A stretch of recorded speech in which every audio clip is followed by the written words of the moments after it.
I said, like, I can't do this anymore. Like, I really cannot do this anymore. I think I'm gonna have one more conversation with this girl. If nothing changes, I'm done. I'm done. I'm done. I'm done. I'm done. I can't do this anymore. Hello, everybody. Welcome back to the Jay and the Joe Show. If this is your first time here, well, took you long enough. We're glad that you joined us, and please have a seat. Come and sit down with us. We are gonna be diving into so many things, and today we're talking about. Matter of fact, let me sit over here because when I remember, I get trauma. We almost broke up.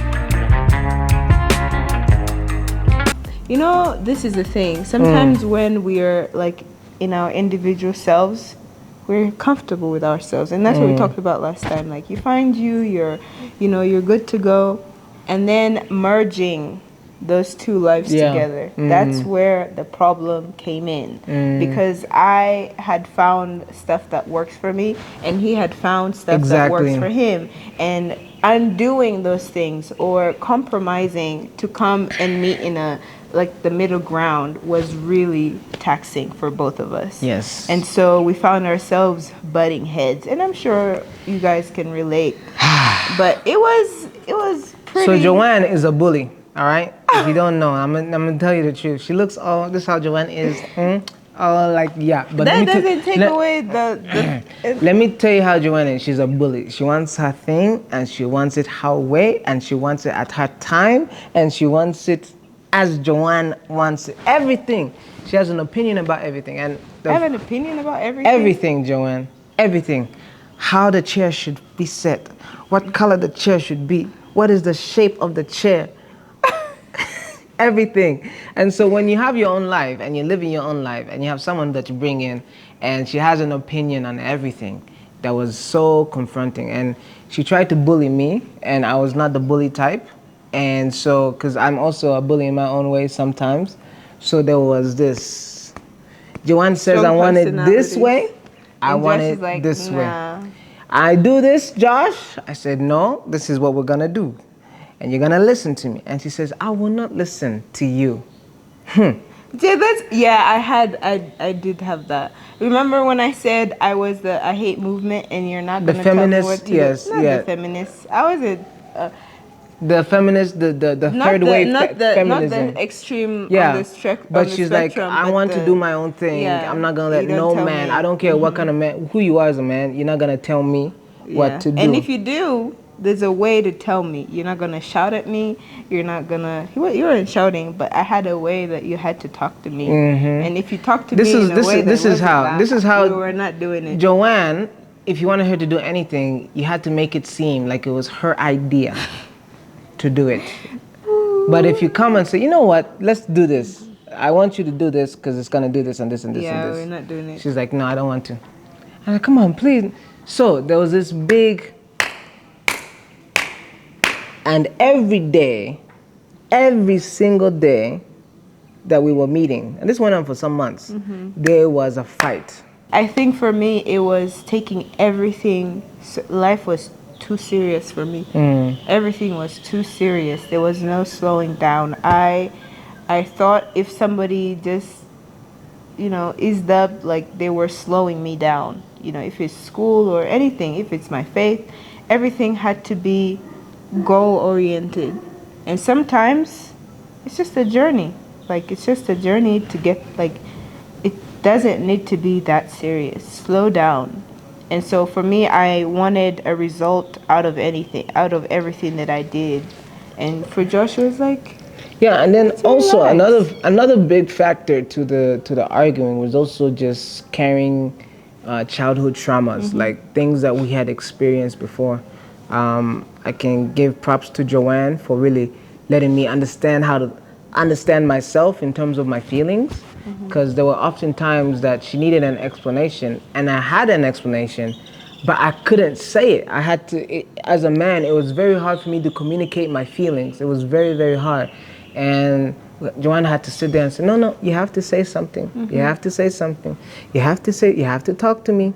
You have to talk to me. And I was like, I want to talk, but it's hard. It was so hard to get it out. And because when you're opening up about your feelings, it's like deep trust, especially for men. And like for a man to open up to you about his feelings, man, it means you really, really, really, well, for me, or for most men that I know, it means he really, really trusts you, because in those feelings of vulnerability, and men do not want to look weak, especially in front of their woman. And so the understanding that Joanne needed, and the patience that she took, you know, is what is a good result from the arguing and the fighting.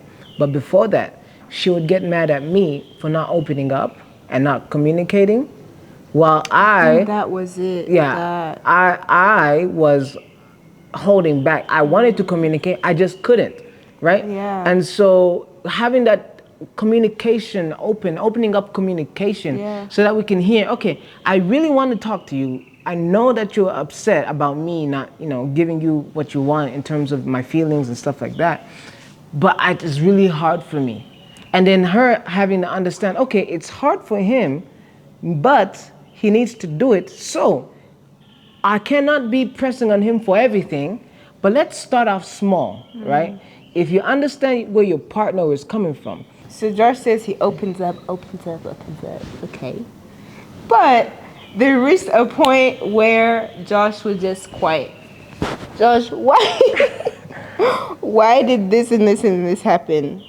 What's going on? Silence. How you feeling? How are you feeling? Why did this happen the way it did? I'll give you information. I just wouldn't give you the depths. Silence. Not about information. Silence. And I'm like, not about information. Not about information though. Okay. About feelings and about deeper things. Yeah, why? That's why I said, why did this happen? Okay. Nothing. And we women, we want to know why this is goodness. happening. If you come home and say, "Oh, I'm not Joanne gonna eat," and her why are you not gonna eat? Are you okay? And Joanne if you keep quiet, and her question. So I really wanted to have a space where someone was freely opening up. And I was struggling to communicate, and my failure to communicate was making her frustrated. It was very frustrating. And when your girl is frustrated, she's gonna bring that frustration back to you. Like if you're stressed, hey, relax. Say, if you're stressed, say, hey, I cannot talk right now. I'm stressed. It's not because of you. It's because something, this and this and this happened when I was at work, But you expect me to read your mind while I really want to help you and I want to draw. You just want to understand. I want to understand. More than the help was just to be in the battle with me. And find a way of how I could calm you and be. But if you're keeping quiet, then give me something to work with. So now she's upset because I don't communicate. Yeah. Then she's going to be overly upset that I'm 2 minutes late to pick her up. Exactly. And that was where the battles were. And then sometimes another big factor to the battles was like when I talked about the childhood trauma, the fact that we were suffering with things that we had brought with us from our families, and not understanding that. So in my family, we are communicators. My dad, my mom, my sisters, we communicate. And we just understand that as communication with a loud voice. So say, hey, Jackie, come on here and get this, and go here. And we issue commands, and we communicate very effectively. Hey, Jackie, come here, Liz. No. Liz, what's your problem? Come on, can't you do this quickly? It's like, man, shut up. And then she does it, right? But like, that's how we communicated. And so I brought that to Joanne. Hey, Joanne, pick that up quickly. Let's go here. Oh my goodness. It did not. You're talking to the wrong. Who are you talking to? No, it just did not work. It did not work at all. And she would get upset. She would get sad, like sad. It's not, it Yo. wasn't even the fact that, did you, it's like, why would you talk to me like that? Like Joanne, she's so precious and delicate. You see a strong woman. Yeah, she's a strong woman, but you got to treat her nice. And that's something that I learned. I was like, okay, I cannot communicate to you the way I communicate with everyone else because you are special And to me. my argument was, my mom doesn't even. Even my mom doesn't speak to me like that. Who do you think? Oh my goodness. I was like, babe, I'm just telling you to pick that up. No. Like, Let's say it again. say it again. Yeah. And so, and then also, Joanne, you want to talk about something that was a big challenge that you brought from your family, and kind of hindered. Like I said, my mom was very strong. She went and did she always went the extra mile. And so she did it out of necessity. She did it because she had to. If she didn't do it, who else is going to do it? She wanted to take her kids to school, in good school, so she's going to work the extra mile to do it because she didn't expect anyone. And that's the mentality that I brought here. I was, we're going to do this. Push. We're going to push. We're going to do that. And I kind of projected that to Josh, the lack of standing there, like standing up for his family, the lack of provision, the lack of, like, all of these things. If I saw something trying to look the same, oh, it would drive me crazy. And even if it's not, I would go the extra mile to overthink it and make it match the description of what I've seen before in my past. So you were picturing me as someone else, Right. In an incompetent way. Yes. Yes. So because I would do something in a way that matched or looked like something yeah, exactly, that you had seen that before, mirrored something. you would take the whole identity of that and put it on me. You. Exactly. And then act to me like I'm that person and that has failed. person that has failed. And so I was like, this is not happening. This is not happening. This is not gonna work. And it just bothered me for a long time, and I didn't know how to communicate that. And so I communicated by showing anger and like, frustration and sadness. Exactly. Like, this is what I've grown up see. This is not happening. I was like, what is going on? What is going on? And he didn't know where it came from, but it was literally trauma repackaged in, for me, and I was not having it. That's something I said, I'm not going to do this. I wanted to be like my mom. I wanted to have, and I said, if my mom had the support that she needed, that's what I want to recreate in something, like in my family. Have my mom's persona with somebody who is equally as effective. So in this, I just, for the ladies, and I know that so many women have father issues, or the people that you've seen as father figures that haven't really been or measured up to the people that you want them to be for you. And so you bring on that past trauma and you project it onto your partners. And so for me, that's something that we truly have to leave behind and really heal in order to have the relationships and the men that we, truly desire in the marriages and the relationships that we truly desire. Yeah, and you need to allow your man to lead, and because that's what the Bible teaches. The man has to lead, and there's so many empowered women, which is amazing. Women empowerment, 100% for that. But in the home, if you don't let your man lead, he might leave. That's good. Because he's called for that position. So you did a great job, baby, and you're doing a great job. Now, on this day, we decided, after all these months and months of arguing every single day, I said, I can't do this anymore. Like, I really cannot do this anymore. I think I'm going to have one more conversation with this girl. If nothing changes, I'm done. I'm done. I can't do this anymore. So I said, go, give me the words. Give me the words to speak so that I'll speak them clearly so that she can understand.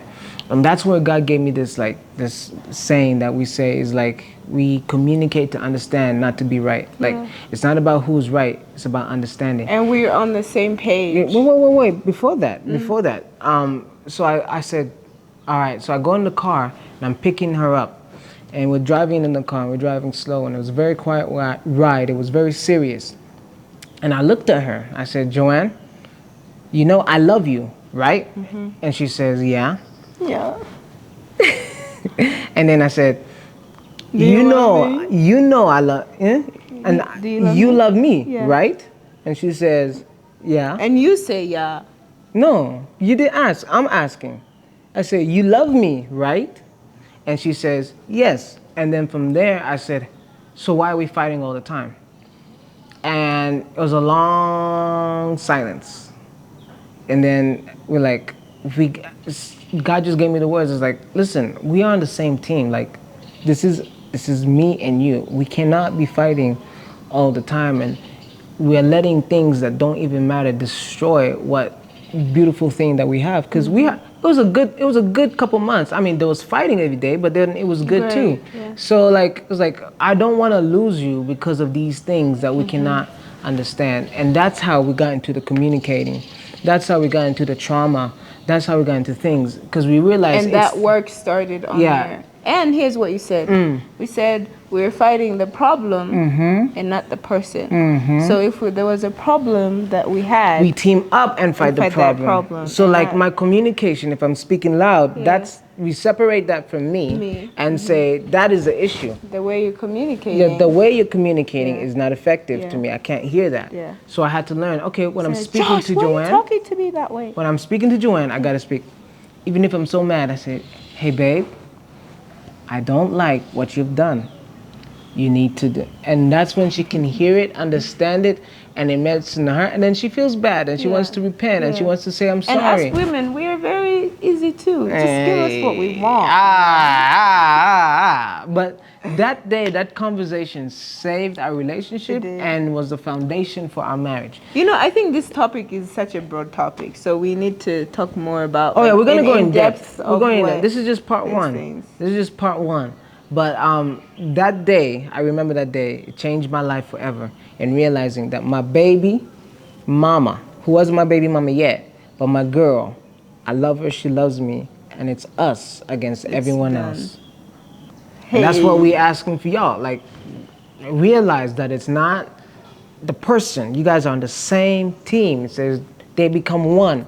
And that's kind of what the argument was, is because we were not one. We were two separate people trying to do this thing. And when you become one, it becomes way more effective.